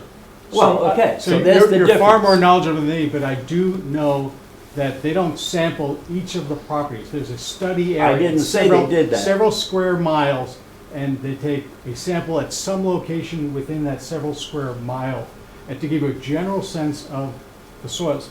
The soil surveys are not used for the delineation of dunes. They're typically used for the design of stormwater features because you want to get a general sense of what the soils are, so you can calculate your infiltration rate. No. Yes, sir. That soil survey, Plymouth County Soil Survey, I have a copy of it, and I'll be Yes, sir. happy to show it. I have copies myself. Okay, good. Then it addresses agricultural uses, stormwater, soil, septic systems, Yes, sir. all of the whole remedy or panoply of activities that could occur in that soil series. And it was not just every couple of miles that they did samples. They actually did field samples, not on particular sites like this. That's why it's necessarily that you have to do the soil samples. So that you can say, on this particular site, this soil survey's wrong. It's up to you to prove the soil survey's wrong. But the soil survey will only tell you what the type of soil it is. It won't describe for you what the landform feature is on the particular site. This does. This gives you the soil profile. Within that site, This gives within you that, a it soil also profile. says that you're going to find down slopes and you're going to find across slopes. So it provides a lot of information. Correct. One of which is that you may have dunes within that It doesn't geographic say you area. may have, it characterizes, this is the soil form. Yes, sir. This is I the think you're forming. mistaken to suggest that the you can rely upon that to delineate a dune on a particular property. I'm not saying you can, I'm saying it's up to you. Yes, sir. That's why we have John. That's up to you to prove it's Yes, sir. wrong. And the way that coastal zone management has said the way for you to do that is to take soil samples and give the commission a written report by an expert in soils on what that soil profile defines. All I can say, sir, is I respectfully disagree. Okay. I agree with your general premise as to what these are used for, but they're not to be used for determining whether there's a coastal dune regulated under the Wetlands Protection Act. And again, That's up to you to prove that the Yes, sir. soil survey is wrong. They're using it as a screening tool. You are obligated to, if you disagree with it, prove that it's wrong. That's my point. Okay. So I think we request a continuance to the 15th, please. I move that we continue to February 15th. May I have I a will second? second that. Thank you. All in favor? Aye. Thank you very much for your patience. Okay. Everyone. I won't be here. Be good at it. You're in luck. That's I number 2. Okay, back to Dog Lane. to take a breath first? Do you? Let's just keep going. Mike, do you mind pulling up the site plan for? Yeah, sure thing.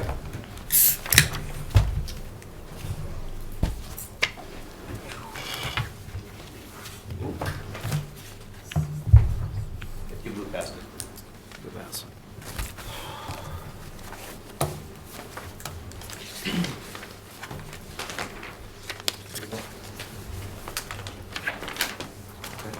Do you mind zooming in on this? Yeah, of course. Thank you. General area. That's perfect. I don't have the full thing on here. I have the large majority of it though. So if you want me to move it around at all, let me Yeah, know. that should be fine.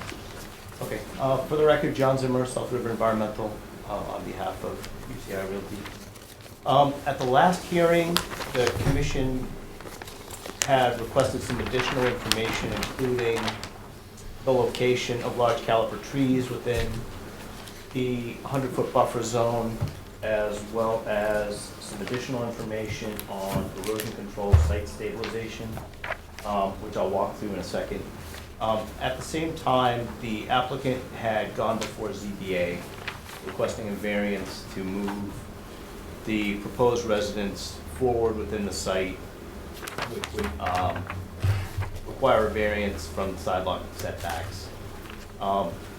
Subsequent to our last hearing, they went back in front of the ZBA, and from what I understand, they withdrew the application from ZBA. So subsequent to that, they went and revised the project design. So what you see here now is you can see the ZBA radius, which the commission requested, and the revised design cites the proposed residence wholly within that radius. If you remember from the original plan, there was a garage, an attached garage located, for the purposes of this plan, to the south of the residence. They've modified that to be a garage under the residence now, and have incorporated some retaining walls to minimize the amount of grading. So the square foot print of the residence has been reduced.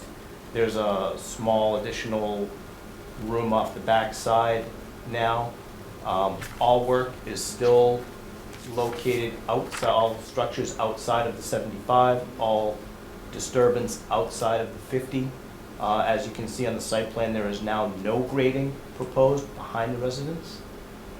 And what we've incorporated for erosion control, and we talked about this during the last hearing, but I've memorialized it within my letter, was we did show that there's a 6-inch caliper tree and I think an 18-inch caliper tree. Those are the two largest trees within that area that would be removed. So that information is now shown. We have incorporated planting of 10 oak trees along the 50-foot buffer. I did not provide a full planting plan because I figured with only 10 trees being proposed, we could handle that if the commission approves the project within conditions, requiring monitoring, reporting. The applicants agreed to have weekly monitoring by an environmental professional, whether it's a wetland scientist or another professional, to review the project site to make sure that it complies with the performance, with the conditions of the order if issued, and to ensure that there's no erosion and no disturbance past that 50-foot line. We've also incorporated a wire-backed silt fence along the 50-foot buffer, so instead of your standard silt sock or erosion silt fence and hay bales, it's a wire back, so it's a much sturdier form of erosion control. The commission had expressed some concerns about erosion, so we felt that this would be a suitable measure to control any materials from getting down past that 50-foot buffer. Additionally, for site stabilization, upon the completion of work, the area between the 50 and 75 will be revegetated. It will be basically turned into lawn. So If it's within the growing season, we would propose basically a standard seed mix, likely to be done by a hydroseeding, which has a tackifier, which helps to stabilize the soil. If it's not completed until the winter, we would incorporate the use of jute matting or erosion control fabric on the slope, seed it with a winter rye to stabilize it, and then complete the restoration of the lawn area the following growing season. We would anticipate, if we're able to get an approval from the commission tonight or within the near future, that they would be able to get everything done for the growing season, that we can get that area stabilized, before the end of the 23 growing season. I think that pretty much covers it. So the project is still in compliance with the Act and the bylaws, performance standards. We feel that the measures that we've outlined here address the Commission's concern with respect to erosion and sedimentation control. And with that, I'd be happy to open up to any questions. Thanks, John. You say the garage is under the house. Where is the driveway gonna be now? So if you look Up by the on, retaining walls? yeah, it's between the two retaining walls. So you can see where it says driveway, it's coming down. Oh, yeah, there it is, up Yeah, top. it's not called out that well, but So where is it coming off of Dog Lane? right up there. Right along the edge. Yep. And,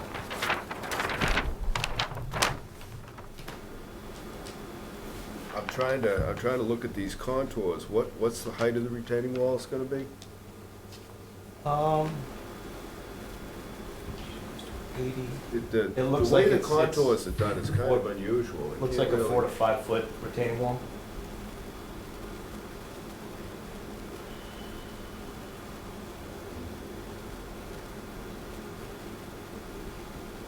And as far as the plantings that you offered, where would they be located? Those would go right along the edge of the fifth, basically on the right side of that 50-foot no disturb.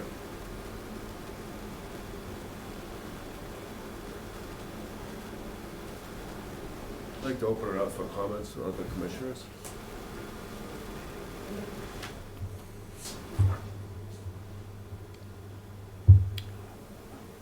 So I think the couple of big trees that we were concerned about are on that 75, so they will come out. Yes, those two trees would come out. Okay. Yeah, the 6-inch and the 18-inch would. Which means the others in that area will be maintained. Correct, those were the two largest trees that they identified out there. So the other larger trees may be outside the 100.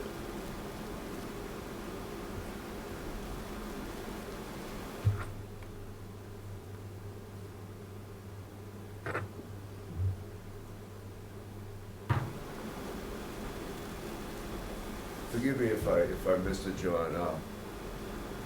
Previous hearing, you were talking about bringing in fill. Does this eliminate the need for any fill? Correct.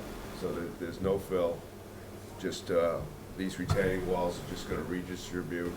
Right, and there's not gonna be, any significant grade change within the area to the rear, so it's gonna be a slope lawn.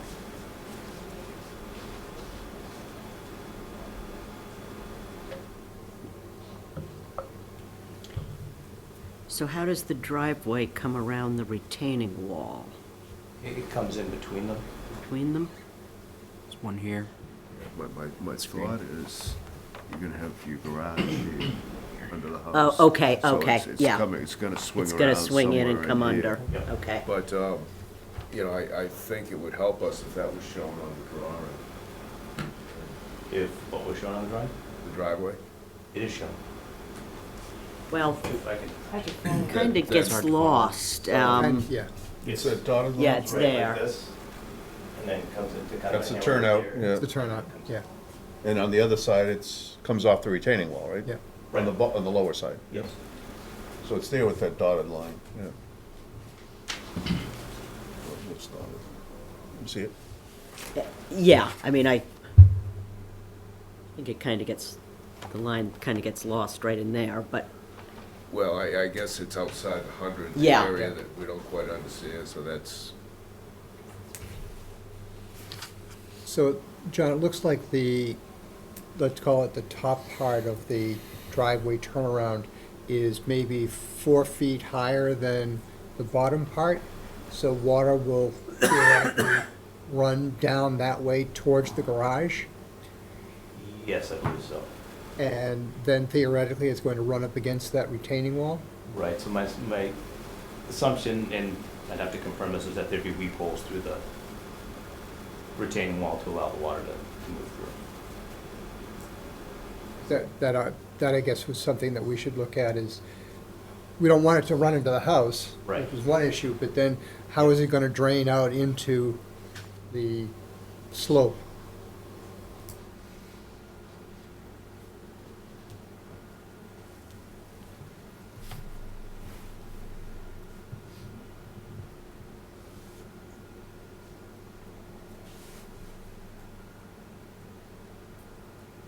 So much, in this plan, much of the disturbance in the conservation areas has been eliminated. yeah. yeah, my general feeling is this is headed in the right direction, but I think we need a few more details on this drawing. I'd like to know in general where the plantings are gonna occur, and I think we need more details about that retaining wall, the method of construction, and Yeah, I realize, you're doing 10, red oaks or whatever, but if they could just be put on the plan to memorialize Sure. it going Is it forward. okay to kind of bubble out an area, Sure. where trees go, because Yeah. they typically get placed in the field, so it might not be the exact location. Right, but just so that, we have them on the record. Okay.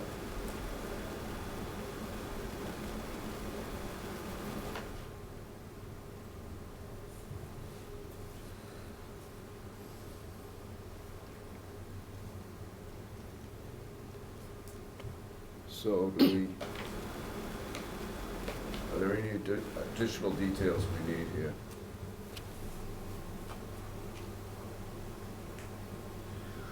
I mean, a lot of the concerns I had before, the type of fill, that's gone away. Circle. The grading, that's, Mm-hmm. there'll be no grade changes between the 50 and the 75, correct? Right, the only thing is they may bring in a small amount of topsoil just to establish the lawn, but not a significant change in I mean, elevation. the contours that you show will be what remains. Yeah.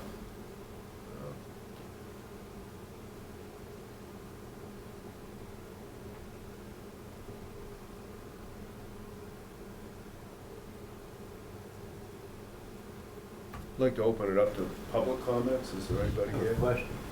My name is William Finn, 96 Dog Lane, I'm on Butter. My question is, if this is approved by the board, the commission, and it goes back to the ZBA, you propose that, what you're trying to do to demonstrate, is to demonstrate that this can be built to the ZBA, but you're still gonna ask the ZBA for, variances, correct? I believe that's the case. I mean, And I don't think they But- need, they wouldn't need a variance, but this would be able to demonstrate to ZBA that that the applicant could successfully have a project here without the requirement for any variances.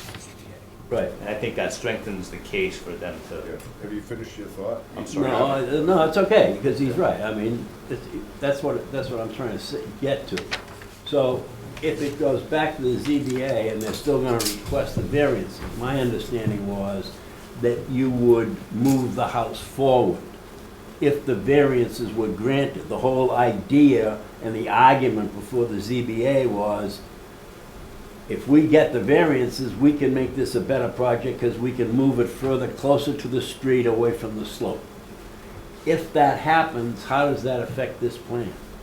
So if that happens, if the commission approves the project, we go back to ZBA requesting a variance Right. that would show a different footprint. You know, I think we talked a little bit about this previously.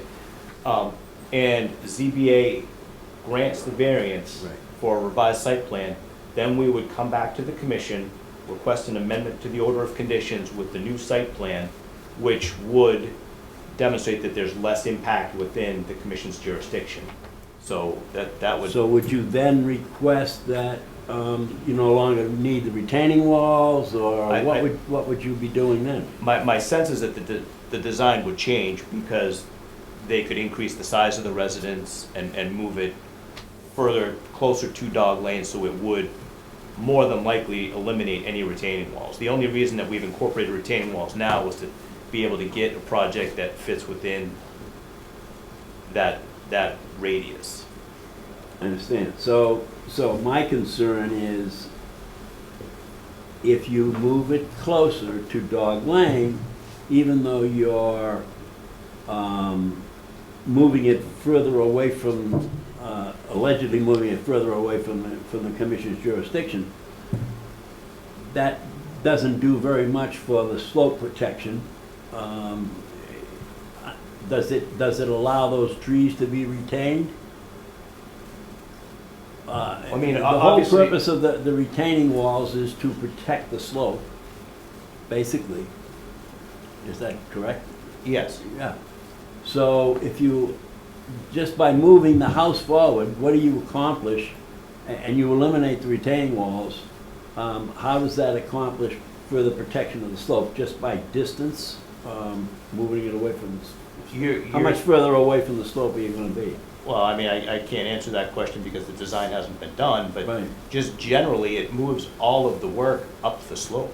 So Well, no, I understand. you eliminate all that work that would otherwise be on that slope. So you would have likely greater than a 75-foot buffer to the wetland. To the 50 foot, or to the what? Well, to the wetland. To the wetland, because your limit of work and your limit of structures is now gonna be pulled probably to the 100, if not outside the 100. I guess my concern is, and we should, this is if it comes back. Right. So you're committing to the fact that if you're granted the variances, the new design will come back to this commission? Yes. Okay. Well, as I remember, the variance before, it was to move it outside of the 100. Right, but my, In which case, we would come back and amend it anyways, because then, you know, we would just, you know, provide a new site plan and. Yeah, I mean, I don't want to get too Submit a far specific- off into yeah. theoretical changes Right. that may not happen. Right, I don't want the commission to lose focus on this is the project in front of you. Yeah, I want to make sure we're approving something here that works in case this is what winds up standing. Right. I guess all I was interested in was the commitment that they're kind of coming back here if this design changes. Absolutely, I mean, we couldn't build anything otherwise. If we change any of the scope of the project, we would have to come back to the commission regardless. Right. Even if they kept the same design and changed, you know, some feature. Yeah. My hopes would be that they wouldn't get a variance just to make a bigger house and not,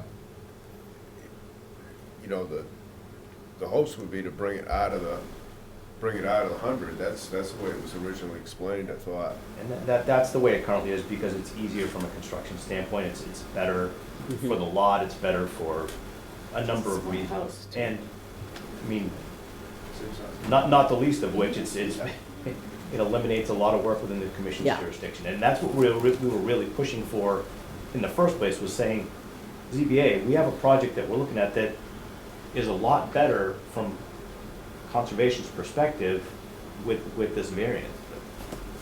So, but it's just So that again, process. that's, are you satisfied with that answer, Mr. Yeah. Flynn? Yeah. So, once again, that's the project as we see it right now. I think we need that plan to show where the plantings are gonna be. I mean, that'll be in the conditions also, the number of plantings, but we wanna know where they're gonna be. Yeah. Yeah, the three things that I had was information on the drainage of the water through the retaining wall, how the stormwater is going to be handled, planting locations, and then some type of detail for the retaining wall. And then we would put in the conditions, the enhanced inspections that you spoke about. Yes. That's how we handle that. Yeah, I mean, I provided quite a bit of information in there. You could even use some of that to help craft some of it. So do we want to continue and get that revised plan to show the tree locations? I think that would be the way to go. Sorry to interrupt, can people on Zoom participate? Yes, we're open for public comments. Please identify yourself. I'm Chris Roberts, 10 Dog Lane, I'm just below the property. My only concern, obviously, is the trees that are there now. I think the chairman at the last meeting had asked for the plans to show where all the existing trees are on the lot now that would be going away. And all I see on the plan now is an 18-inch tree and a 6-inch tree. And there are far more trees where that driveway is proposed, where the house is proposed. I'm randomly guessing at least 15 trees probably within that area of substantial size. I'm not talking about, 4 or 5 inch caliber trees. I'm talking about stuff that's, a foot or a foot and a half wide. So I'm just wondering is that request gone out the window, or is that something that I did, thank you for reminding me, I did ask for that. Right, and they showed that, from what I understand, they identified the trees within 100 that were to be taken down. I can confirm that. You said larger than Those- 6 inch, right? there's no way that those are the only 2 trees. Yeah, no, you're, I thought there's a really big oak. Yes, right about where the front corner, the right front corner. I can confirm. I didn't go out and mark the trees within the survey. They went out and picked them up, so. Yeah, if we could pick up, what substantial trees are gonna be lost, because, yeah, an 18-inch and a 6-inch, there's a lot more going on back there. Yeah, I think you need to check it yourself, John. and, Yeah. Give that to us. Thank you, Mr. Roberts. Thank you. Is there anybody else in the public who would like to comment? I hear nothing. I'd like to make a motion to continue the hearing until, Yeah. Can we go to the first, and then if I can't get the plan done in time, I'll just continue. that's good. Make a motion to continue until February 1st. Second. Second, Susan, all in favor? Aye. Unanimous, Mike? Thank you. Apologies again for not being. No, that's okay. I promise I'll be You were early tired next of time. Thank you very much. Thanks, John. Have a good night. You too. Okay, so we are on to requests for certificates of compliance. Okay. Second here.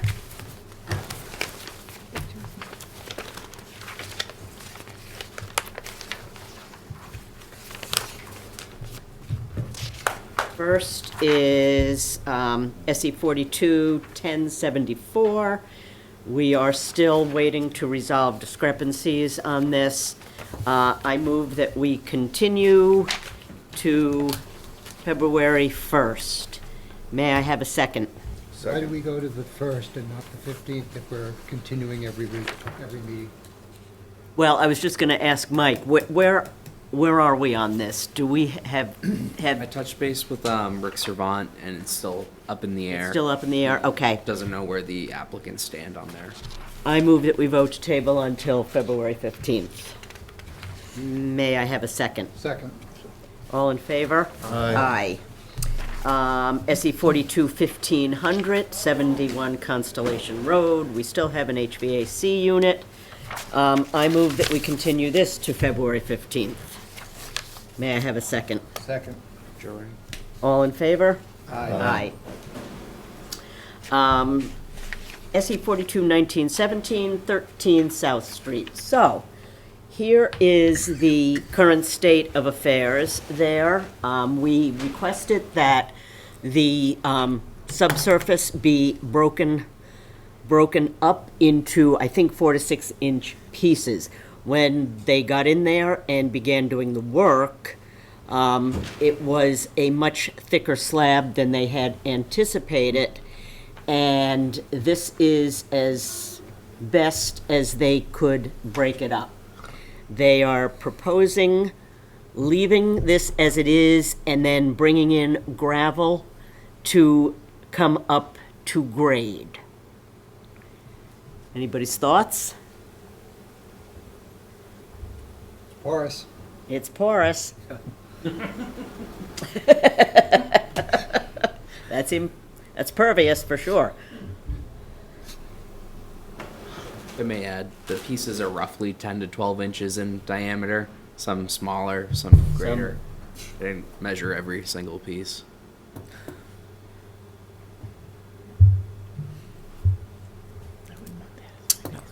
I tend to think because it's captured within the foundation. It's in the foundation, yeah, and it's gonna be, yeah, I mean, It's better than it was. yes, Stabilize it. Similar to conversation Stabilize it we had with pea last stone year, and call it it's done. not Yeah. perfect, but- yeah, Get this project There's no over with. perfect yeah, solution. exactly. This has been, okay. Okay. So, do we need to wait until we have the pea stone in here to issue this, or can we vote on this? I believe that's how we left it last time, that I would report back with my observations and then allow them to fill in the pea stone as long as the foundation was broken up in a acceptable manner. So we can we close and issue this COC pending evidence of the pea stone or the gravel going in? Suppose so. I don't want to just stop it here and then Yeah. have, not have it come up to Yeah. grade. I think we only cared about whether it was pervious or not. Coming up to grade was a floodplain. Was a floodplain issue. So that would be So we on- have the that would be on the pervious, as-built.